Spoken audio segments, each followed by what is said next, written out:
Muy buenos días con todos y todas. Los saluda la oficina de UNESCO en Perú. Soy Fernando Berríos, oficial de educación de esta oficina, y estamos muy complacidos de que nos estén acompañando en este webinar.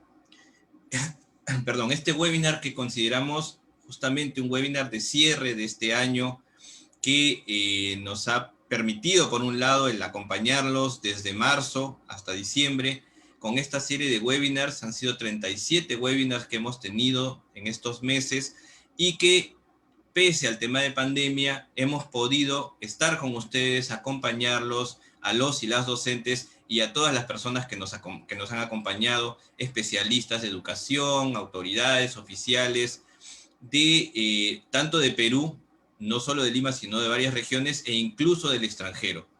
Hemos llegado a 780,000 personas que han podido justamente participar y acompañarnos, y ello ha resultado también en 29,000 interacciones, entre likes, el que ustedes compartieran el webinar, que lo visitaran posteriormente, que hicieran comentarios, etc. Eso nos motiva muchísimo porque sabemos que está siendo de utilidad, que los está ayudando, los está acompañando, que les puede dar, les permite tener herramientas para seguir trabajando pese a estas condiciones que son adversas, pero que también nos muestran ese interés y ese esfuerzo que ponen ustedes por continuar la educación, por continuar una educación de calidad para todos y para todas, y pensando siempre en no dejar a nadie atrás. En este marco del balance que estamos haciendo, corresponde hacer una especie de balance de qué ha pasado durante todo este año y cuáles serían los desafíos para el próximo año. Y en este sentido, nos hemos permitido invitar a dos colegas de la UNESCO, a un colega que viene de la Oficina Regional de Educación para América Latina y el Caribe, que es Alejandro Vera. Él es especialista de esta oficina, de la L'Oréal UNESCO, es jefe de la Unidad de Planificación, Gestión y Análisis Sectorial de Educación. Anteriormente ha sido especialista de políticas sociales de UNICEF en la oficina de Bolivia, y ha sido especialista adjunto del Instituto de Estadísticas de la UNESCO, del equipo regional para América Latina y el Caribe. Antes de comenzar su carrera en Naciones Unidas, se ha desempeñado en el Ministerio de Educación de Argentina, en las áreas de planeamiento, programas socioeducativos e información educativa, y también en el programa de educación del Centro de Implementación de Políticas Públicas para la Equidad y el Crecimiento, CIPPS. Es licenciado en Economía de la Universidad Nacional de Córdoba y magíster en Políticas Públicas de la Universidad Torcuato Di Tella, ambas de Argentina. Bienvenido, Alejandro, y gracias por acompañarnos. Si puedes encender tu cámara. Y también nos acompaña Ángela Bravo. Ella es una colega de nuestra oficina de UNESCO Lima. Ella es especialista de programa en nuestra oficina, es educadora de la Universidad Peruana Cayetano Heredia y es politóloga de la Pontificia Universidad Católica del Perú. Es magíster en Educación, Política Pública y Equidad por la University of Glasgow del Reino Unido. Entrenada en Innovación Educativa y Pedagogía Efectiva en Finlandia, Corea del Sur, Estados Unidos, Chile, Colombia, Brasil y Escocia. Ha sido directora de Educación Secundaria del Ministerio de Educación y ha estado encargada de la educación, de la Dirección de Educación Primaria, también en el propio ministerio. Y trabaja hace varios años, 9 años si no me equivoco, en temas de reforma educativa y equidad educativa. Bienvenida, Ángela, si pudieras encender tu cámara. Muchas gracias. Uy, se te escucha cortado. Muchas gracias a todos por estar en este espacio compartiendo nuestras reflexiones del año 2020. Gracias, Ángela, por tu saludo. Entonces, para pasar ya a la temática, porque sabemos que siempre el tiempo nos es a veces adverso, tenemos dos preguntas vamos a hacer, pero la primera pregunta es el balance de este año. ¿Qué hemos hecho bien y qué no hemos hecho tan bien, o qué tenemos que mejorar en el año 2020? ¿Cómo podríamos decir que es el balance del 2020? Y nos gustaría primero que que respondan esta pregunta para después reflexionar sobre los desafíos 2021. Entonces, sin más preámbulo, Alejandro, te dejo la palabra. Muchas gracias Fernando, y a través de tuyo un agradecimiento y un saludo a la oficina de UNESCO en Lima. Y bueno, un gusto para mí estar acá con ustedes compartiendo este cierre del ciclo de webinars. Creo que esta es una metodología que muchas agencias, muchas oficinas de Naciones Unidas han llevado adelante, que ha sido muy rica en discusión, en instalar temas, en compartir inquietudes durante este año de tanta incertidumbre. Así que muy grato llegar al final del año y hacer un cierre también de esta iniciativa, en este caso de UNESCO Lima. Bueno, voy a tomar la pregunta y desde ya la mirada que les propongo, que voy a traer, quizás es una mirada más regional para contextualizar lo que sucede o lo que ha sucedido este año en el Perú, y para ver qué tanto de eso, ¿no?, se refleja en lo que le ha pasado a todos los países de la región, y que de alguna manera es lo que miramos o el seguimiento que hacemos desde la Oficina Regional de UNESCO para América Latina y el Caribe. Voy a compartir una muy pequeña presentación, simplemente unos gráficos que quiero que me ayuden a acompañar lo que les quiero comentar. Ustedes me dicen cuando esto se esté viendo. Un segundo, que a veces no nos funciona bien. Acá está, acá debiera estar. Bien, ahí la están viendo y en un formato de pantalla completa. Todavía no. Ahora sí. Ok, Adelante. perfecto. Bueno, a ver, la propuesta justamente es hacer un balance de qué nos ha pasado en este 2020 o qué desafíos hemos tenido en este 2020. Y creo que hay algo que tenemos que reconocer, y es que hoy, a diciembre del 2020, habiendo transitado ya 9 meses de pandemia, creo que tenemos un buen nivel de conocimiento de cuáles han sido las respuestas nacionales, qué ha sucedido con los distintos actores. Ha habido un movimiento muy fuerte de distintas organizaciones para recabar esta información. Pero de alguna manera ese ejercicio no nos tiene que tentar en hacer lo que en algunos lugares, por ejemplo en mi país, decimos analizar lo que ha pasado con el diario del lunes, ¿no? Es decir, hoy ya todos somos expertos en qué ha pasado, pero tenemos que tener presente que este ha sido un año de total incertidumbre. O sea, las decisiones que se han ido tomando en cada momento no tenían quizás la claridad que tenemos hoy. Digamos, cuando se tomaban decisiones en marzo, cuando se tomaban decisiones en abril, e incluso las decisiones que hoy estamos tomando respecto del ciclo escolar 2021 siguen siendo decisiones de incertidumbre. Con lo cual, digamos, hagamos este balance, pero sabiendo que ha habido muchos, digamos, la toma de decisiones de todos los actores, los ministerios de educación, los docentes, las familias, los propios estudiantes, ha estado plagada de esta incertidumbre respecto de cómo seguía, de hasta cuándo seguía esta situación, ¿no? Así que tenemos que hacer ese balance entre qué sabemos hoy, pero cómo ha sido esa dinámica durante la pandemia. Y lo primero que quisiera comentar respecto de lo que hoy sabemos, bueno, hoy sí sabemos qué nos ha pasado con lo que se denomina cierre de escuelas, pero que a mí me gusta más mencionarlo como la suspensión de clases presenciales, ¿no? Que se hayan suspendido las clases presenciales no significa en ningún caso que se haya suspendido la educación o que las escuelas hayan cerrado del todo. Pero bueno, creo que los que estamos aquí en este webinar, tanto de este lado como de los que nos están acompañando, creo que todos tenemos más o menos claro a qué nos referimos cuando hablamos del cierre de las escuelas. Y eso ha sucedido en toda la región, ¿no? Más o menos el 15 de diciembre se decretaba la pandemia global, y para el 30 de diciembre, con la excepción de Nicaragua, todos los países de América Latina y el Caribe habían suspendido sus clases presenciales, ¿no? De ahí hasta el día de hoy han pasado 9 meses y la situación ha cambiado.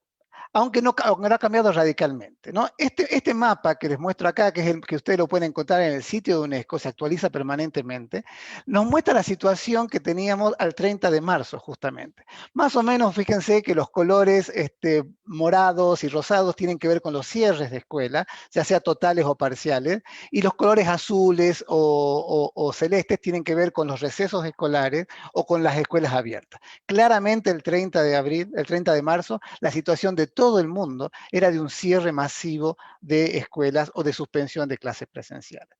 Ahora, luego de 9 meses, obviamente ha habido un movimiento a flexibilizar este cierre, pero tenemos que saber que América Latina y el Caribe de alguna manera se ha convertido en una de las regiones con los cierres más extensos de escuelas. Si vemos la foto al 30 de noviembre de este año, fíjense que nuestra región, América Latina y el Caribe, continúa teñida de estos colores rosados, morados, que nos están hablando de cierres totales o parciales, y muy pocos azules o celestes, ¿no? Con lo cual, esto es algo que tenemos que tener presente. Hay muchos factores para explicar esto, seguramente tienen que ver con que buena parte de nuestros sistemas educativos comienzan el ciclo escolar en marzo, o sea que les tocó la pandemia, el inicio de la pandemia con el inicio del ciclo escolar, mientras que otros sistemas educativos del hemisferio norte, el ciclo cruzado, como decimos, de agosto a junio, quizás haya favorecido ciertas aperturas, por ejemplo, en agosto del año pasado. De este año, perdón. Pero bueno, la realidad es esta. Y solamente para poner un dato, digamos, en el seguimiento que está haciendo UNESCO, UNICEF y el Banco Mundial sobre las respuestas nacionales de los países, nos da que en promedio América Latina y el Caribe los países de América Latina y el Caribe han tenido 112 días sus escuelas cerradas, ¿no? Y esto, cuando separamos por lo que le decía, el hemisferio norte y el hemisferio sur, en aquellos países que inician el ciclo escolar habitualmente a inicios de año, entre febrero y marzo, este número se ha elevado a 152 días de clases no presenciales, ¿no? Entonces, digamos, esto es una realidad y esto va a tener un impacto seguramente en muchas de las dimensiones que podemos analizar sobre lo que ha pasado y sobre lo que hay que hacer en el 2021. Así que este es el primer punto en el que quería hacer énfasis, ¿no? La longitud de la emergencia educativa en nuestra región. Un segundo tema sobre el que quisiera reflexionar es, bueno, ¿cómo han reaccionado los países? ¿No? Y acá retomo un poco como iniciaba la conversación. Los países han reaccionado como podían, ¿no? Y eso nos ha pasado a todos, nos ha pasado a cada uno de nosotros en nuestros ámbitos de decisión, ya sea para decidir cómo seguía el trabajo, cómo seguía la dinámica familiar, y eso también ha pasado en el ámbito de la educación. Yo diría que podríamos separar esta reacción en dos etapas. Cuando pensamos en los primeros meses de la pandemia, entre marzo y abril, yo diría que el protagonismo de la reacción de los gobiernos, ¿no?, ha tenido que ver más con lo que son las políticas de protección social que de las políticas educativas, ¿no? Mientras la educación se preparaba a la reacción, los gobiernos rápidamente salieron a implementar políticas de protección social, sobre todo para dos temas que afectan particularmente a la educación. Una, sostener los ingresos de los hogares, porque recuerden que en esas épocas, marzo, abril, fueron las épocas de mayor confinamientos más duros en la región. Las familias no podían trabajar. Entonces, allí hubo una serie de programas, sobre todo de transferencias de ingresos a la familia, para poder sostener esa situación de subsistencia, ¿no? Y en el ámbito de la educación sucedió algo similar con los programas de alimentación escolar, ¿no? Muchos países informaban que las escuelas se mantenían abiertas, al menos para retirar las raciones de alimentación escolar que estaban previstos. América Latina y el Caribe también es uno de los países con mayor difusión o mayor extensión de sus programas de alimentación escolar, ¿no? Tiene un protagonismo dentro de lo que es la protección social bastante relevante. Con lo cual yo diría que los primeros meses, de alguna manera, esos eran los protagonistas de las reacciones de los gobiernos. No estamos hablando de las reacciones de los ministerios de educación. Mientras tanto, los ministerios veían cómo cómo sostener la continuidad educativa. Y yo diría que eso sí comenzó a tomar forma luego de este primer golpe, y a lo largo de los años, de los meses, y a medida que nos dábamos cuenta que la pandemia iba a ser larga, porque todos creíamos al principio que esto se solucionaba en 2 meses, cuando nos dimos cuenta que esto iba para largo, se empezaron a, de alguna manera, asentar las medidas de continuidad educativa a través de distintos mecanismos. ¿Cuáles fueron esos mecanismos? Yo creo que ustedes los conocen mejor que yo. Digamos, ha habido probar un conjunto de metodologías o un conjunto de dispositivos para poder ofrecer esa continuidad educativa. A través de las tecnologías tradicionales como la radio, la televisión, ha habido un protagonismo muy fuerte de lo que son las plataformas online o de la educación mediada por estas tecnologías más recientes de la información y la comunicación. Y por supuesto que en muchos casos también ha habido un seguimiento de la continuidad a través de materiales impresos, guías didácticas, libros, etcétera, etcétera. Pero cuando vemos acá, por ejemplo, esta sistematización, que como les decía, viene de este seguimiento que está haciendo UNESCO junto a UNICEF y al Banco Mundial, claramente vemos que el protagonismo lo tienen las plataformas online. Es decir, ese ha sido de alguna manera, ya sea sincrónico o asincrónico, pero esa ha sido quizás la modalidad más utilizada por los países o más promovida por los países. Pero ¿qué nos ha pasado con eso? Eso se ha enfrentado a una realidad de las condiciones estructurales que había para que los estudiantes y los docentes puedan sostener esa modalidad. Y ahí creo que ha habido algo que ha pasado con la pandemia y en todos los órdenes, es que la pandemia ha puesto en evidencia ciertas carencias estructurales, ciertas deudas que tenían los sistemas educativos y ciertas desigualdades que conocemos de memoria en nuestra región, pero que por supuesto se traducen en cada una de estas dimensiones que queremos analizar. Entonces, por un lado teníamos esta propuesta de utilizar a gran escala estas plataformas de aprendizaje, pero del otro lado teníamos acceso a computadoras muy desigual y acceso a conectividad no solamente desigual, sino en muchos casos restringido, ¿no? Hay estadísticas que nos muestran que el 45% de los niños y niñas de la región no acceden a Internet en sus hogares, ¿no? Y cuando dividimos eso o separamos eso por algunas variables como el nivel socioeconómico o la zona rural y urbana, por supuesto que estas diferencias se magnifican. Acá, por ejemplo, en este gráfico, podemos ver que en el quintil de menores ingresos el acceso es de solamente el 24% y en las zonas rurales solamente del 25%, ¿no? A esa realidad se enfrentó la propuesta de continuidad educativa. Y eso ha hecho que sobre la marcha tengamos que ir tomando distintas decisiones, ¿no? Y muchas veces a esas plataformas hemos tenido que volver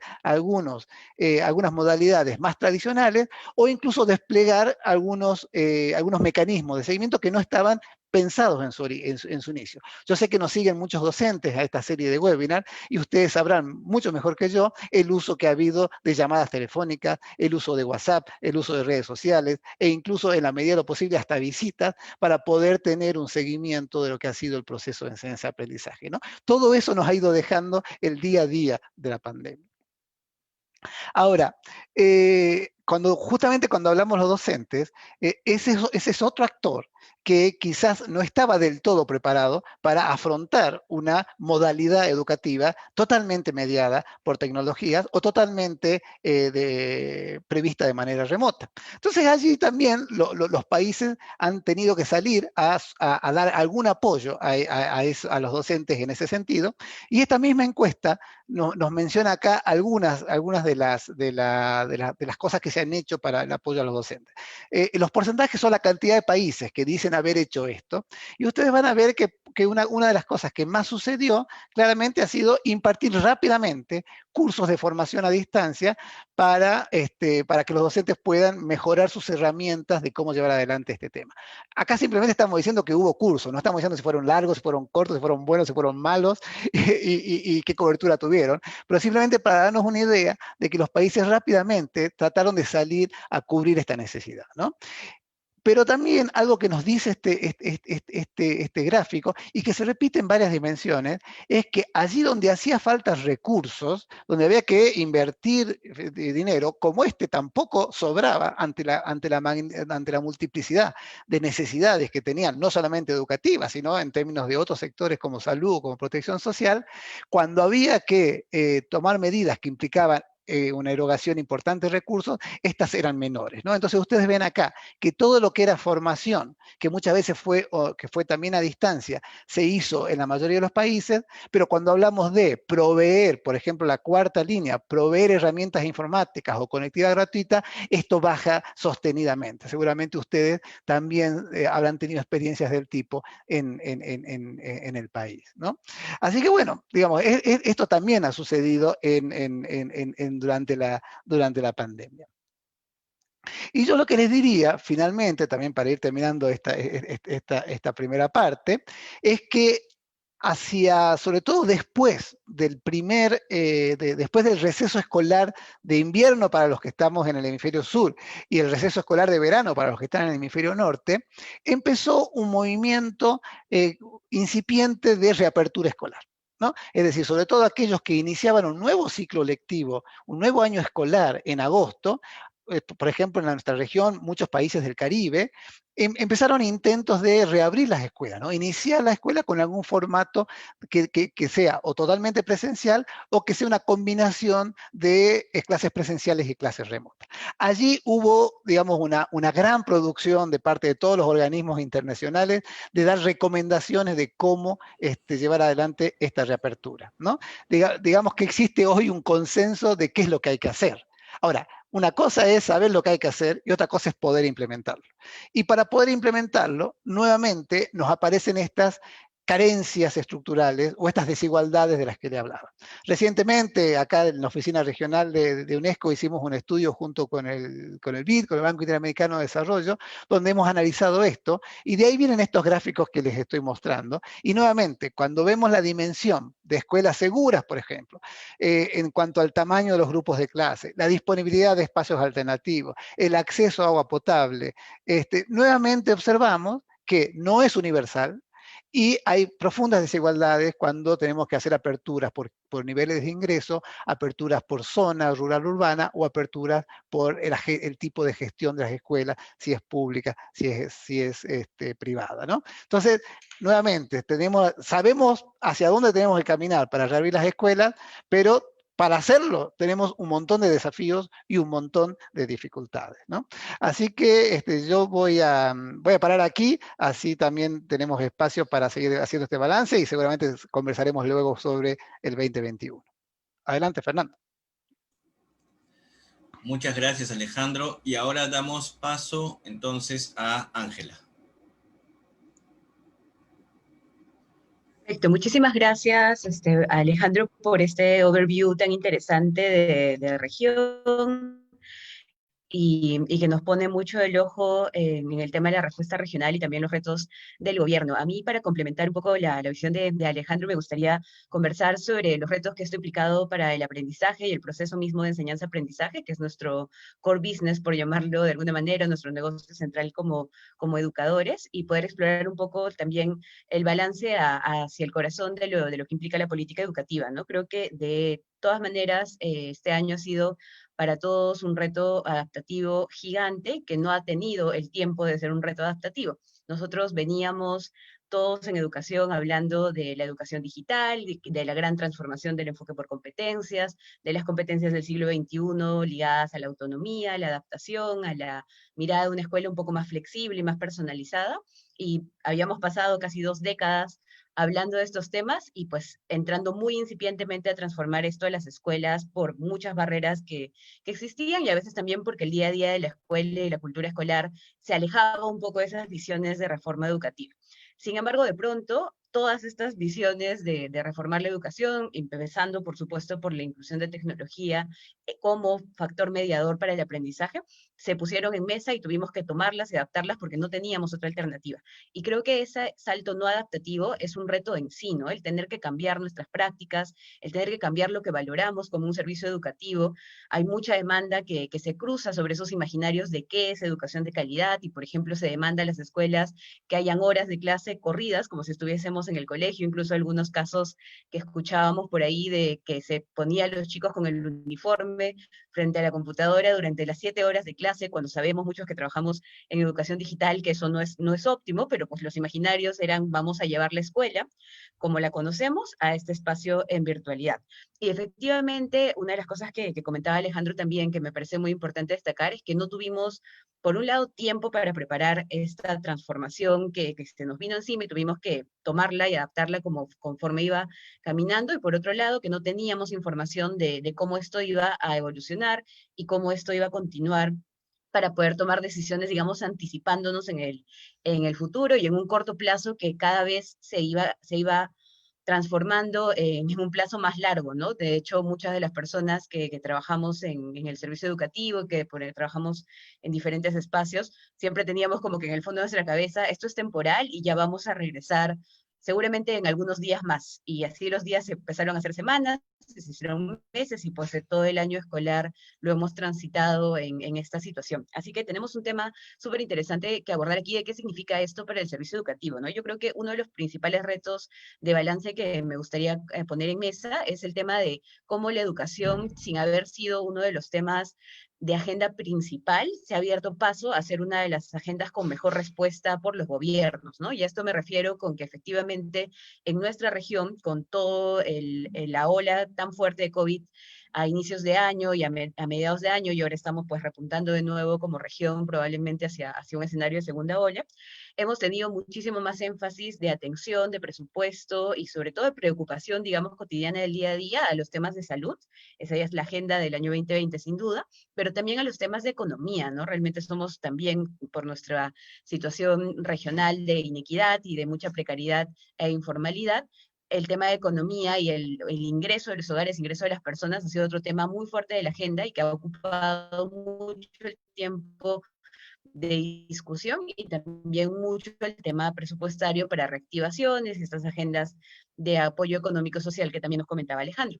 Pero siendo este el escenario, igual la educación se ha mantenido en medio de la discusión y con una respuesta bastante interesante. Yo creo que ese es un balance importante de hacer porque efectivamente en un contexto en el cual las prioridades son tan urgentes, es tener salud, es tener a la familia bien y además tener economía para poder mantenernos en nuestro día a día, que la educación se haya mantenido en la agenda y se haya mantenido como una respuesta que no podía parar, es algo que en verdad todos tenemos que tener súper claro sobre las prioridades y sobre la mirada de urgencia en educación que tenemos que destacar de esta temporalidad, ¿no? O sea, a pesar de que todo seguía, mirábamos por fuera de la ventana y en verdad, pues todo estaba ocurriendo de manera terrible, el servicio de clases continuaba en la medida de lo posible, ¿no? Quizás no como con el ideal, de dado todas las brechas de tecnología o de acceso a Internet que sabíamos que existían, que no habíamos atendido oportunamente y que hoy pues nos estallaron a todos un poco en la cara con la realidad de no acceso para tantos niños, niñas y adolescentes,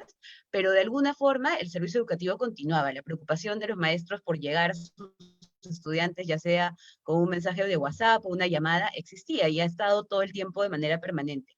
Del mismo modo, las familias involucradas, pensando en cómo se adaptaban también ellos, que podían hacer desde su rol y desde su mirada de oportunidad para que sus hijos no pierdan el año escolar. Creo que eso es algo que también hay que destacar porque efectivamente, si bien no era la agenda prioritaria o la agenda primordial por el contexto, la educación tiene ya en nosotros como región calado el mensaje de que es el habilitador de oportunidades y que no es algo que podemos negociar. No podemos decir, pues bueno, un año sin educación no pasa nada, sino ha habido una preocupación muy grande y la preocupación continua de ver cómo mantenemos el servicio educativo y cómo nos mantenemos activos, vinculados y vigentes en ese servicio. Así que creo que esa es una cosa interesante de balance que podemos trabajar desde la mirada de lo que significa y representa la educación para nuestras sociedades y para los actores educativos. Por otro lado, me gustaría destacar muchísimo el tema del rol de la valoración de los docentes, ¿no? Creo que hemos dado por sentado que la escuela es un espacio donde vamos todos los días, donde nuestros hijos e hijas pasan tiempo larguísimo, que quizás incluso más interacción que la que a veces tienen con los padres que trabajan, donde los docentes los reciben y pues las familias y las personas que estábamos no involucrados no sabíamos muy bien qué pasaba ahí, y nuestra referencia era nuestro recuerdo escolar. Pero el tener a la educación en casa, el tener a los chicos y chicas en la sala haciendo sus clases mientras nosotros estamos en otra actividad, o ver a nuestros colegas docentes preocupándose para poder llevar el servicio, trabajando más horas, haciendo todo el esfuerzo para adaptar los programas del Aprendo en Casa y llevarlos a la realidad de sus aulas, es algo que creo que tenemos que pensar en un balance desde la valoración del rol del docente, ¿no? O sea, pensando también que no solo la familia ha empezado a entender con mucho más conocimiento cómo es que funciona el proceso educativo y el rol de mediación que ellos deberían asumir en un término regular, que siempre añorábamos a la familia como tercer educador o como espacio de la casa que también educa, pues eso es realidad, y creo que esa valoración de lo educativo, del tiempo que se pasa en la escuela, del rol que tienen los docentes desde los usuarios, ya sean los estudiantes que extrañan el servicio o los padres que han descubierto lo difícil que puede ser hacer la mediación, es algo que también tenemos que aprovechar a favor de poder poner en plataforma el tema del reconocimiento docente,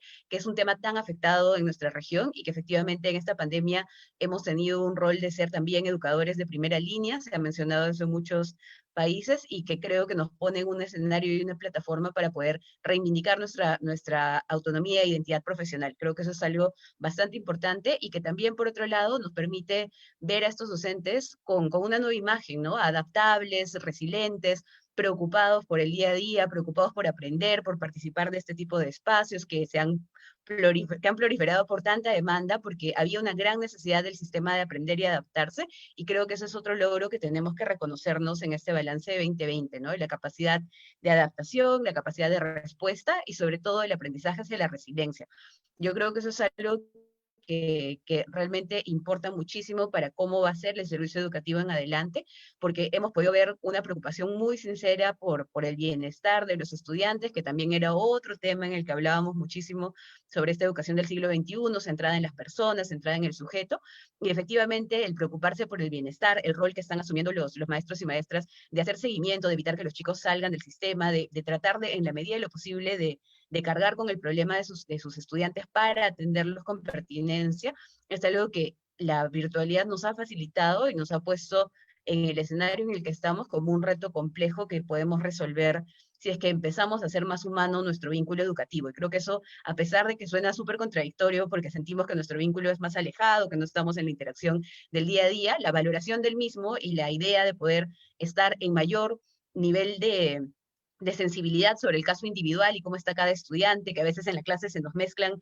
las 35 o 40 cabecitas que tenemos a frente y no estamos tan involucrados con el uno a uno, es muy diferente de recibir un mensaje de un papá, de una mamá contándonos la situación particular, o de un propio adolescente contando qué está viviendo, y nos hace también replantear este vínculo de desarrollo. Y de hecho eso implica también para los docentes y para todos los que trabajamos en el servicio educativo una mirada muy fuerte hacia la resiliencia, ¿no? Creo que esa es otra de las grandes oportunidades que nos ha traído esta pandemia, la resiliencia, esta capacidad de sacar algo positivo y que nos haga crecer en la adversidad, es algo que realmente tenemos que reconocernos, ¿no? Y al escuchar historias de maestros que están poniendo su esfuerzo para alcanzar material impreso, que ponen todo su tiempo, todo su esfuerzo, incluso sus recursos para disposición de sus estudiantes y las mismas familias, a pesar de todas las limitaciones que puedan tener, reconocernos y verlo como una oportunidad para poder tener un servicio educativo más responsivo hacia el tema de desarrollo emocional, hacia el vínculo con las familias, el tema del desarrollo del aprendizaje más profundo, ¿no? Y creo que en esa nota mi reflexión de balance también pensado en que estamos aprendiendo y que estamos logrando hacia lo que se puede afianzar en educación, es dar el salto bastante abrupto, sin malla de fondo y un poco al vacío que tuvimos que dar todos con un acto un poco de fe cuando empezó la pandemia y adaptarnos a esta situación, en pensar en cómo estamos trabajando algunos énfasis que son importantes para mejorar la calidad del servicio educativo en general, ¿no? Pienso, por ejemplo, en la autonomía de los estudiantes, que de hecho si pensamos en metodologías por competencias mucho más vinculadas al aprendizaje basado en problemas, o al aprendizaje invertido, o al aprendizaje más centrado en el interés del estudiante que le permita vincularse en esa motivación intrínseca al aprendizaje, esta oportunidad de tener a los chicos en casa, no tener una ruta de clase pauteada única para todos, o un servicio que empieza a adaptarse, nos da la mirada de reconocer la autonomía de los adolescentes, la autonomía de los niños y niñas en su nivel de desarrollo, y poder valernos de esa autonomía para trabajar un servicio educativo de calidad y pertinente y más personalizado, que a veces nos parece imposible, pues la clase nos obliga no a la personalización, sino más bien a la estandarización y al grupo, ¿no? Entonces creo que hay una oportunidad interesante de lo que implica eso para el aprendizaje por competencias que proponen nuestros currículos en varios países de la región y sobre todo aquí en el Perú con nuestro currículo básico nacional, pero también hay un aprendizaje súper interesante hacia el tema del desarrollo de la inclusión de las tecnologías, realmente el salto de los maestros, creo que no tenemos un estudio todavía muy fijo de esto y sería interesante también ver cómo respaldamos esto con más data, pero si pensamos en un docente o dos docentes que se nos vienen a la cabeza y pensar las cosas que han hecho ellos para poder aprender a usar plataformas interactivas, a investigar por internet, a usar las mismas plataformas de comunicación del día a día y adaptarlas para poder llevarlas al contexto educativo en todo el marco de lo que implica para ellos y ellas, además, siendo docentes que no son nativos digitales y que tenían una brecha tecnológica de por sí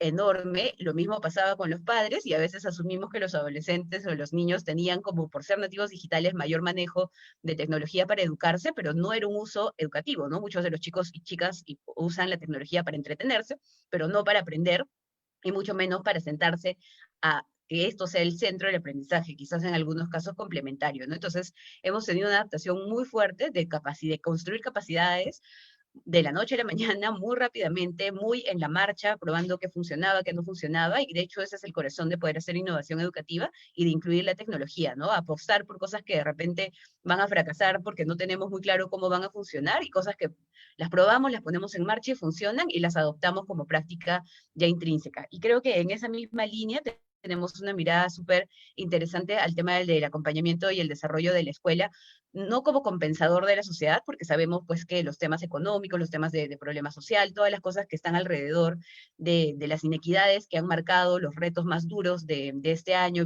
vinculados a los chicos que están dejando el servicio, o aquellos que por alguna razón están teniendo que elegir entre trabajar y estudiar, y según toda la data que nos muestra la OIT y UNICEF, tenemos un reto muy importante con evitar que estos chicos que se están desvinculando salgan del sistema.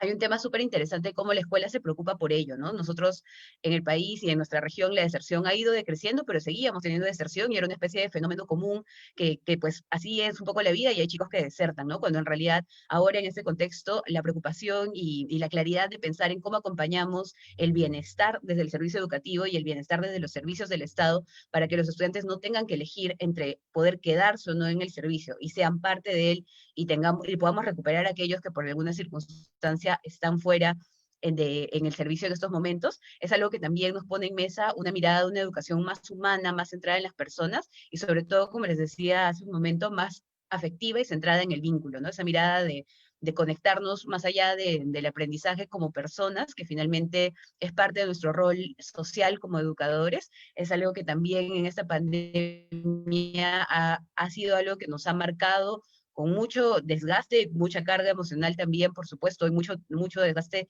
de parte del tiempo de trabajo, pero efectivamente también nos pone en un escenario muy diferente del rol que asumimos como educadores y del rol que tiene la escuela para la sociedad y para el desarrollo de nuestros países. Así que es un año de muchos aprendizajes y de cosas interesantes que creo que en la siguiente sección, cuando hablaremos sobre los retos para el próximo año, uno de los principales retos va a ser cómo afianzamos todos estos aprendizajes comentados.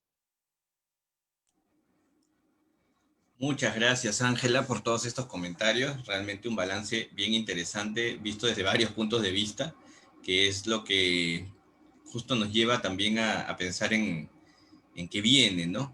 Quiero aprovechar para dar un saludito a los y las docentes que nos acompañan desde Lurín, Lima, Perú. Gracias por estar con nosotros. Y quería aprovechar para hacer un pequeñito aporte a lo que ustedes han mencionado. El desafío que también han tenido los docentes es que, aparte de ser docentes, también son padres de familia. Entonces, no, y creo que Ángela me lo mencionó, ahí un poquito lo mencionó, no era solo el tener que atender a sus estudiantes, sino también atender a su propia casa como padres de familia, ¿no? Entonces, son desafíos que la pandemia nos ha traído, son balances que nos ha traído, situaciones que se han presentado. Y bueno, ahora lo que nos toca es ver qué podemos hacer para el 2021, ¿no? ¿Qué desafíos se presentan para el 2021? Entonces le pediría responder esta inquietud. Primero Ángela, después Alejandro, y dado el tiempo que tenemos, 7 minutos máximo, por favor, por cada una de las respuestas, para ver si nos da chance de, aunque sea, responder algunas preguntas del público. Ángela, adelante, por favor. Listo, gracias, Fernando. Y gracias también por el punto que pusiste en mesa, que creo que también es muy importante reflexionar sobre ese doble rol, ¿no? El docente, así como todos estamos trabajando virtual, él también tiene los temas en casa y ese balance ha sido algo importante de reconocer y de felicitar también, porque no es fácil mantener ambos equilibrios en mesa. Creo que hacia el 2021 yo veo tres retos principales, ¿no? El primero está referido a creo que lo urgente y la discusión que ya se está abriendo en casi todos los países de nuestra región, que es sobre cómo regresamos a la presencialidad y hacemos un retorno seguro a clases, ¿no? Y ese retorno se va a ver un poco mediado con la misma situación de decisiones que se tuvieron al inicio de este año. No tenemos certidumbre de si este retorno va a ser permanente, si es que puede empezar por regiones, si es que la segunda ola que se está avecinando, que ya vemos el caso en Europa, cómo ha tenido que recontraerse en las aperturas de diferentes instituciones, incluidas las escuelas, pueda tener un reto para nosotros en la mirada de que vamos a tener que tomar muchas decisiones en un contexto de mucha incertidumbre.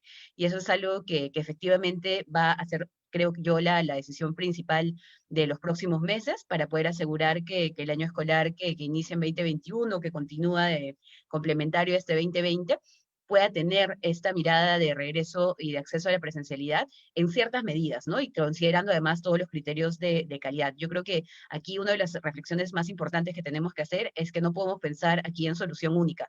Los casos de las escuelas, los casos de las regiones, incluso de las localidades son totalmente diferentes y efectivamente tenemos que pensar en respuestas que vayan a ser mucho más centradas en lo responsivo al contexto, es decir, pensando en las localidades y cosas flexibles que ayuden a diferentes escenarios y además a pensar y adelantarse a diferentes retracciones o contracciones del servicio presencial y retornos progresivos o retornos intermedios, que de todas maneras van a significar una nueva adaptación al ritmo de trabajo que vamos a tener las familias y los docentes, ¿no? Efectivamente, no va a ser lo mismo tener un sistema remoto al 100% y hacer una adaptación de la educación de manera virtualizada con un año que es centrado en lo remoto, que un servicio que es mixto, en el cual hay que combinar de manera muy, muy cuidada el servicio presencial con el servicio que sea remoto. Y tienen que complementarse y tienen que trabajarse de una manera mucho más adaptativa. Y ahí el reto, digamos, más grande para nuestros sistemas va a ser adaptar y flexibilizar las respuestas, ¿no? Nuestras respuestas han sido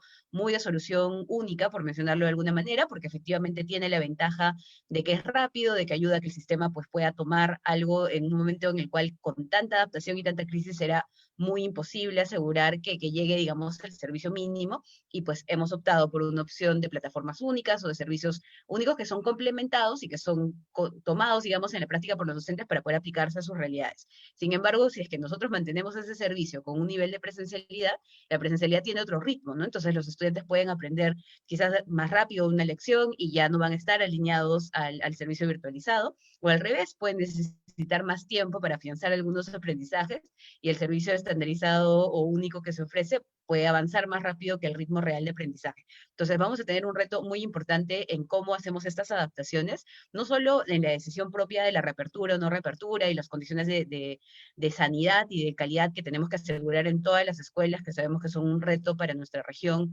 todavía tener cosas tan básicas como agua potable para lavarnos las manos, incluso jabón en una escuela es algo que no es usual en nuestros servicios y que tenemos que ver cómo aseguramos para lograr que por un lado hayan condiciones sanitarias básicas. Los temas de aforo, sabemos que nuestro servicio educativo, la mayoría de las escuelas se han construido con normas que tenían unos aforos muy diferentes a los que hoy se necesitan y unos sistemas de ventilación muy diferentes a los que se necesitan hoy, y eso va a implicar un reto de por sí, y también el tema de horarios, ¿no? Porque pensar en espacios como el recreo, o espacios donde la interacción y la sociabilidad era tan rica, y pues efectivamente vamos a tener que adaptar también esos espacios y momentos de la escuela a una nueva mirada con distancia y con ciertos patrones de seguridad que tenemos que asegurar. Pero no solo es pensar el retorno, digamos, físico de lleguemos al aula, sino también pensar qué ocurre en esa aula, ¿no? Y dar alternativas a los maestros y maestras para que puedan vincular el aprendizaje presencial de manera muy fina y tejida con el aprendizaje remoto, que es posible, hay estrategias, el aprendizaje invertido es una de ellas, la estrategia de tutorial, que también tenemos, de hecho, en algunas zonas del país. Hay muchas alternativas para trabajarlo, pero es algo en lo que tenemos que empoderar al servicio, asegurar que no haya una contradicción entre la propuesta del ministerio y lo que ocurre en cada aula, y además facilitarle a los maestros todas las herramientas para que puedan hacer este salto adaptativo. En segundo lugar, creo que tenemos un reto muy importante en afianzar los aprendizajes que hemos logrado este 2020, porque efectivamente el usar tecnología, el poder vincularnos en el tema más de bienestar de las familias, el vincularnos simplemente con los papás y tener como que mayor noción de responsabilidad y de corresponsabilidad en la educación de los niños y adolescentes, son cosas que no pueden quedar como pasa la pandemia o regresamos a aula y eso se termina, ¿no? Realmente tenemos ahí un aprendizaje ganado con tanto esfuerzo, con tanta ida y vuelta, con tanto tiempo invertido por parte de todos nosotros, que no podemos dejar que eso se desperdicie. Así que es bien importante pensar cómo nuestras culturas escolares, cómo nuestro sistema educativo y nuestros propios sistemas de creencia, cuando tengamos un retorno a lo presencial o cuando veamos una flexibilización hacia lo que normalmente era nuestra forma de cómo conocíamos el mundo, no regresemos radicalmente a eso, dejando esos aprendizajes de lado. Así que hay un tema importante ahí de afianzar lo ganado en TICS, lo ganado en socioemocional, lo ganado en vínculo, lo ganado con las familias también. Y por último, creo que hay un reto muy importante a nivel de instituciones y a nivel de sistema de cómo hacemos para recuperar a todos los niños, niñas y adolescentes que por diferentes razones, sobre todo socioeconómicas o por temas de salud, que han afectado a sus hogares, se han visto desvinculados del servicio educativo. Ya tenemos en marcha muchísimos espacios como en Perú, una coalición interesante para poder ver este tema. En la región se está movilizando mucho el tema de data para ubicar a estos niños, niñas y adolescentes, y tenemos que mapear muy bien cuáles fueron las razones, en qué situación de brecha o de retiro se encuentran y recuperarlos para el servicio educativo, porque no podemos permitir que pierdan su escolaridad por una situación ajena a su decisión. Y creo que ese es uno de nuestros retos más grandes que se nos viene, porque efectivamente está la brecha de los chicos que han salido, digamos, formalmente del servicio por A o B razones, pero también está la brecha real de aprendizaje de lo que se ha logrado con diferentes niveles de acceso a la presencialidad, a la virtualidad y con diferentes niveles de acceso al apoyo, ¿no? Es muy diferente estar en una casa con dos padres profesionales que te pueden apoyar a mediar tu aprendizaje, que incluso ahí tienen reto, porque pues no todos somos educadores y la didáctica tiene su ciencia y hay que reconocerlo, pero también es muy diferente estar en un hogar donde de repente pues es mi hermano mayor el que me ayuda, o de repente mis padres son analfabetos, en el Perú hay 8 millones de adultos analfabetos que tenemos que considerar o que no han concluido la secundaria, que hoy son padres y que no tienen, digamos, todas las herramientas, tienen toda la voluntad del mundo de apoyarle en la mediación, que sabemos que es la clave para el aprendizaje y no se ha logrado. Así que tenemos ahí un reto importante en ver, atender esas brechas. La brecha de los chicos que salieron y no están en el sistema, y la brecha también de aquellos aprendizajes reales que se han logrado en este momento para evitar que no tengamos no solo chicos fuera del sistema, sino chicos dentro del sistema que no logran los aprendizajes reales. Así que por ahí creo que van nuestros grandes retos a 2021. Muchísimas gracias, Ángela. Como repito, siempre el tiempo es el que nos conmina, porque podríamos seguir hablando muchísimo más de esto, pero bueno. Alejandro, adelante, por favor. Gracias, gracias Fernando. Y muchas gracias a Ángela también por su balance como sus proyecciones para 2021. La verdad que es muy interesante y de hecho coincidimos en buena parte de los desafíos que planteamos para el 2021. Con lo cual, estos minutos que tengo voy a aprovecharlos para reforzar un par de las cosas que ha dicho Ángela, y en una segunda parte quisiera hacer algunas reflexiones que tienen que ver más con las prioridades del sistema, entendiéndolo como el conjunto de las instituciones, ¿no? Sobre los reforzamientos, yo diría que, como bien decía Ángela, acá hay una dinámica en la que vamos a entrar en el año que viene, que va a ser nueva para todos, que son estos famosos formatos híbridos de los que tanto se está hablando, ¿no? Si nos concentramos más en Latinoamérica, o yo diría América del Sur, creo que, como decía antes, a medida que ha ido avanzando la pandemia y se fue alargando la pandemia, de alguna manera la reapertura de escuelas, con algunas excepciones, como puede ser el caso de Uruguay, se fueron postergando y han quedado para inicio del próximo ciclo lectivo, ¿no? Yo creo que hay una apuesta fuerte a que no tengamos segundas olas tan pronunciadas, que haya un inicio de la vacunación, y todos nos imaginamos con cierta esperanza de que el ciclo 2021 puede tener cierta normalidad. Pero en cualquier caso, como bien decía Ángela, esto va a ser un ida y vuelta en donde seguramente vamos a tener que ser muy flexibles a las modalidades que implementemos, ¿no? Tanto las modalidades que a cada escuela, que a cada comunidad educativa le sean pertinentes, como las modalidades sistémicas que tengamos que tomar depende el avance tanto de la emergencia sanitaria como el avance que podamos tener en términos de vacunación, ¿no? Así que allí, digamos, nos vamos a enfrentar a una realidad que va a ser nueva para todos, donde va a hacer falta mucha flexibilidad. Y cuando decimos flexibilidad, estamos diciendo flexibilidad de los estudiantes, de las familias, de los docentes, digamos, ¿no? En segundo tema, yo creo que quizás las dos variables educativas, las dos dimensiones educativas sobre las que más se ha estado discutiendo en este tiempo, creo que ya las adelantó Ángela, ¿no? Una son el riesgo de desvinculación educativa y cuya mayor expresión es el abandono escolar que tenemos de cara al 2021. Tengo que decir acá que esto no es un fenómeno nuevo, ¿no? Es decir, no es que iniciamos la situación pre-pandemia, todos los chicos estaban dentro de la escuela. Al contrario, en América Latina y el Caribe, los últimos datos nos hablan de que 10 millones y medio de niños, niñas, adolescentes estaban fuera de la educación primaria o secundaria. Ni siquiera estamos hablando de la preprimaria, ¿no? Entonces, claramente teníamos una situación compleja de inicio que durante este periodo con seguridad se puede haber agravado, ¿no? Es decir, los problemas de conectividad, los problemas de vinculación, los problemas económicos van a hacer que una parte de nuestros niños, niñas, adolescentes, particularmente los jóvenes, los adolescentes, quizás no regresen en el nuevo ciclo escolar, ¿no? Hay alguna estimación por ahí de la propia UNESCO que habla de 3 millones que se puede incrementar esto en la región, pero esto hoy es brujería, porque la dinámica de esta emergencia es muy cambiante en el tiempo. Pero sabemos que va a ser un fenómeno y, como bien decía Ángela, hay que estar preparado y hay que hacer uso de todos los recursos posibles para volver a vincular a estos estudiantes que por alguna u otra razón no regresen. Y el segundo tema que aparece muy fuerte es poder diagnosticar cuáles han sido los aprendizajes del 2020, ¿no? Creo que todos estamos de acuerdo que eso no tiene un saldo cero, ¿no? Al contrario, ha habido continuidad educativa, han habido aprendizajes, pero seguramente estos han sido diferentes a los que hubiera habido en un ámbito de clases tradicionales y seguramente muy desiguales según los grupos de estudiantes, las posibilidades de cada uno de ellos.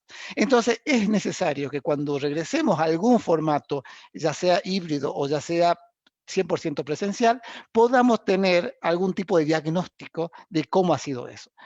Esos diagnósticos, yo creo que hay muchas modalidades de hacerlo, a nivel escuela, a nivel sistema, seguramente en eso ya estarán trabajando tanto las escuelas como el ministerio, pero esto es algo que hay que hacer porque tenemos que tener esa foto de qué ha sucedido durante el 2020 y una vez que sabemos eso, implementar todas las medidas necesarias y los programas necesarios para, en algunos casos, recuperar aprendizajes, en otros casos, balancear los diferentes aprendizajes que pueden haber tenido los diferentes estudiantes, ¿no? Eso es indispensable hacia el año que viene.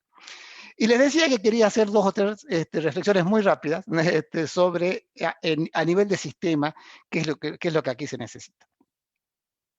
Y tiene que ver mucho con la posición que está teniendo a nivel global y a nivel regional nuestra organización respecto del 2021. Lo primero es asegurar los recursos que son necesarios para la educación. De todo lo que estamos hablando, necesita recursos, digamos, necesita recursos financieros para poder tener mayor conectividad, para poder implementar programas de acompañamiento, para poder equipar las escuelas y hacer los cambios que haga falta para que sean seguras. todo eso requiere recursos y sabemos, porque la educación no está aislada del resto de las necesidades y del resto de los sectores, sabemos que los gobiernos están en este momento con una situación fiscal compleja y con muchas demandas, ¿no? Desde el punto de vista sanitario, desde el punto de vista de la recuperación económica, desde el punto de vista de la protección social. Con lo cual, la educación entra allí a competir de alguna manera, esta competencia por los recursos que siempre son escasos, ¿no? Entonces, hay un llamado importante a asegurar esos recursos, que por lo menos no se reduzcan los presupuestos educativos y ojalá se incrementen. Y en el medio, hacer el mejor uso que podamos de esos recursos. Realmente vamos a tener como balas de plata que va a haber que utilizar y no nos podemos permitir un mal uso de los pocos recursos que seguramente va a haber en vista de la cantidad de demandas que vamos a tener. Lo segundo es que necesitamos priorizar las áreas de planificación, ¿no? Es decir, la planificación educativa, tanto a nivel de sistema como a nivel de escuela, va a ser la protagonista de este periodo que viene. Por esta flexibilidad, por esta incertidumbre, por los escenarios cambiantes, necesitamos poner el énfasis en la planificación. Y además, hay distintos tiempos, ¿no? Esto lo venimos diciendo en varios espacios.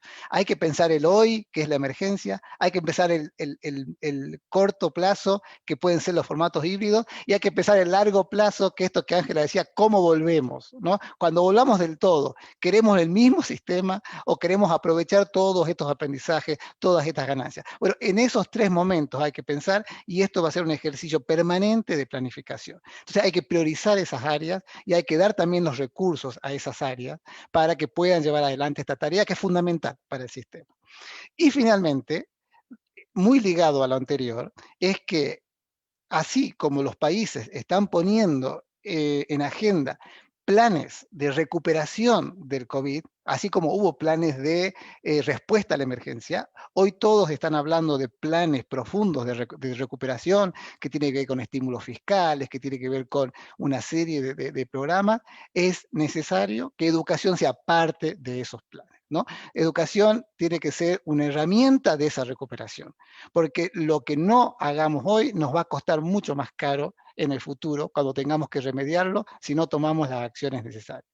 Con lo cual, recursos, planificación y protagonismo dentro de los planes de recuperación, creo que son los tres mandatos que debieran tener los sistemas educativos hacia el 2021. Muchas gracias. Muchas gracias, Alejandro y Ángela. Tenemos algunas preguntas de los participantes, pero el tiempo nos está ganando, así es que solamente vamos a poder responder una de ellas. Y creo que todas son interesantes, por favor, y no es que no querramos responder, pero nos quedan poquitos minutos para cerrar el webinar. Pero creo que esta pregunta es súper interesante y responde un poco, o nos permite quizás aterrizar en lo que ambos han mencionado como prioridades, ¿no? Y como reflexiones para el 2021. Suponiendo que tuviéramos que priorizar, no sé, 2 o 3 temas de formación docente y gestión escolar, o quizás uno de cada uno de ustedes, si tuviéramos que priorizar para estos meses de vacaciones, y felizmente ambos estamos ahorita en el hemisferio sur, o sea, sí estamos pensando en vacaciones, ¿qué es lo que deberíamos priorizar para prepararnos para el nuevo inicio del año escolar 2021? Quizás dos recomendaciones de cada uno. Cualquiera puede empezar, pero tenemos, eso sí, tiempo contadito. Lo más puntual posible. Gracias. Bueno, a ver, inicio muy rápido porque creo que también quiero dejar el espacio a Ángela, que seguramente va a tener apreciaciones más conscientes de lo que sucede dentro de la escuela. Miren, a mí me parece que en términos de formación de una de estas dos dimensiones, claramente lo que hay que hacer en el corto plazo, y si es que es posible aprovechar los recesos escolares para eso, es justamente el acompañamiento a los docentes en aquellas dimensiones que han demostrado ser fundamentales, tanto para las clases remotas como para los sistemas híbridos. Y ahí yo mencionaría solamente dos, aunque son más. Una es realmente las habilidades para manejar tanto las tecnologías, que no son necesariamente habilidades que los docentes tengan por formación inicial o por los planes de formación continua, como el uso de la modalidad o del recurso de una educación remota. Y Ángela nos mencionaba varias posibilidades que no necesariamente están en conocimiento del universo completo de docentes, ¿no? Entonces, eso por un lado.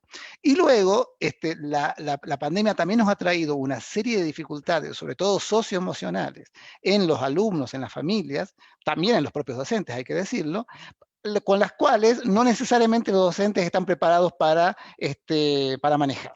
Con lo cual, ese es otro apoyo que sería muy necesario en términos de formación, ¿no? Así que, digamos, solamente por mencionar dos, yo creo que ahí hay dos dimensiones que habría que incorporar en los planes inmediatos de apoyo y de formación.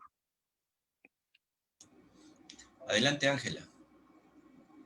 Sí, de acuerdo. Creo que en verdad son varios los temas en los cuales efectivamente no podemos solo depender de la capacidad de adaptación y resiliencia que han demostrado los docentes, porque efectivamente el sistema de servicio, como decía Alejandro hace un momento, tiene que darles las condiciones para que estas tipo de alternativas mixtas o remotas que combinan lo presencial con capacitación en esa línea es uno de los factores que necesitamos una mirada muy fuerte de dar herramientas para poder llevar un aprendizaje híbrido que ayude al aprendizaje, es decir, cómo vinculamos no solo el seguimiento de la estrategia remota, es decir, pasar el servicio a lo remoto o a lo virtual, de alguna manera como que con las mismas estructuras del aula presencial, sino más bien pensar en cómo aprovechamos ese espacio híbrido, esos momentos fuera de la escuela, ya sean en casa, con materiales impresos, a través de las plataformas o todos los escenarios, igual con mucha flexibilidad, reconociendo los diferentes niveles de inequidad que existen al acceso a este tipo de espacios, pero dándole al maestro y maestra algunas herramientas para poder trabajar un aula híbrida, ¿no? Desde la mirada del aprendizaje profundo, el aprendizaje más por proyectos, tenemos que pensar ahí cómo empoderamos esas prácticas que son un conocimiento para muchos docentes quizás nuevo o que ya lo tienen instalado, pero no lo reconocen como proceso, ¿no? Entonces hay un tema importante de acompañar ahí. Creo que este es un tema que viene también en discusión hace varios años con este tema de la brecha educativa, es decir, yo físicamente estoy en un grado, en segundo de secundaria, imagínense que es donde es nuestra evaluación censal, pero en la práctica yo sé los aprendizajes de un grado o dos o tres grados inferiores. Y esa brecha era una brecha con la que convivíamos, ¿no? Y de hecho la presencialidad ayuda de alguna manera a poder reconocer de cierta forma que esa brecha se esté dando, pero ahora en lo remoto tenemos un reto adicional con cómo se ha dado el acceso individual de servicio intermitente o con diferentes condiciones de calidad en cada estudiante. Así que el poder reconocer que hay una brecha de aprendizajes y atenderla tiene una estrategia pedagógica y de atención, incluso de la gestión escolar, que es diferente. Por ejemplo, armar grados de niños que no necesariamente son del mismo año, o sea, de la misma edad, pero que están en el mismo nivel, un aula multiedad, por decirlo de alguna manera, para hacer una estrategia tipo campamento, en que 2 semanas cerramos un tema clave, que sin eso no podemos avanzar más. Entonces implica repensar un poco los materiales que acompañen a este tipo de estrategia. La decisión basada en data, ¿no? Creo que los directores reportan muchísima información al sistema, pero esa información no regresa a la escuela para tomar decisiones, porque pues nuestros sistemas son un poco más regulados de manera vertical y no de manera tan autónoma. Pero en este caso, la respuesta va a tener que ser muy reactiva. Si ocurre un rebrote, no se puede esperar a que el sistema mismo de la respuesta diga como que cerramos aula o no sé, no continúa en el famoso principio de subsidiariedad, que es quien está más cerca, conoce mejor la información para tomar mejores decisiones. Así que vamos a tener que probablemente desde la gestión escolar empoderar en nuestros directivos ese manejo de información para poder reportar a las instancias que implican el reporte, pero para poder darles también la capacidad de empoderar su decisión y poder ellos también asumir pues la mirada de cómo gestionan una escuela con un servicio pertinente, considerando que vamos a tener escenarios que van a ir cambiando cada semana, cada mes o en cada momento. Entonces, hay un tema muy importante de que pensemos esto desde la mirada de la propia escuela como comunidad de implementación del servicio educativo que va a regresar en la medida de lo posible el próximo año, ¿no? Entonces, creo que por ahí van nuestros principales retos de capacitación. Muchas gracias por estas recomendaciones, estas reflexiones que, por supuesto, nos llevarán valga la redundancia, a seguir pensando, a seguir viendo, como dice Ángela, la situación, el contexto, y ir tomando decisiones de acuerdo a eso esas situaciones que se vayan presentando. Gracias, Alejandro, por esta visión panorámica de la región y después haber aterrizado en lo que necesitamos, que son estas recomendaciones para la atención. Igual, Ángela, porque nos has dado la visión un poco más del Perú y también las recomendaciones y reflexiones para nuestro país. Solo queda agradecer a las y los docentes que nos han acompañado en este último webinar del año y a todos los que nos acompañaron durante todos los webinars que hemos tenido, estos 37 que hemos tenido. Y bueno, y también un saludo a todos los que después nos vean, porque esto lo colgamos y después se comparte, etcétera. Gracias por haber estado con nosotros. Esperamos que hayan sido súper útiles para ustedes, que hayan tenido herramientas que les hayan servido para su trabajo. Nosotros como UNESCO nos vamos a tomar unas semanas para programar la continuidad de estos webinars en el 2021 también. No tenemos todavía fecha definida, pero oportunamente haremos la invitación y las convocatorias para continuar con ustedes. Y por supuesto desearles felices fiestas. Sabemos que las situaciones no son las más idóneas. Ojalá que dé la oportunidad de un reencuentro, pero si no es así, lo más importante es nuestra salud, lo más importante es cuidarnos. Entonces respetemos las recomendaciones que nos dé el gobierno para mantenernos sanos y para no contagiarnos, pero de todas maneras que aún en la virtualidad, así como hemos podido tener estos webinars para apoyar, así también podamos mantenernos unidos en nuestras familias. Que tengan muy felices fiestas y nos estamos viendo en el 2021. Chau. Chao, hasta luego, un saludo, un abrazo para todos. Gracias.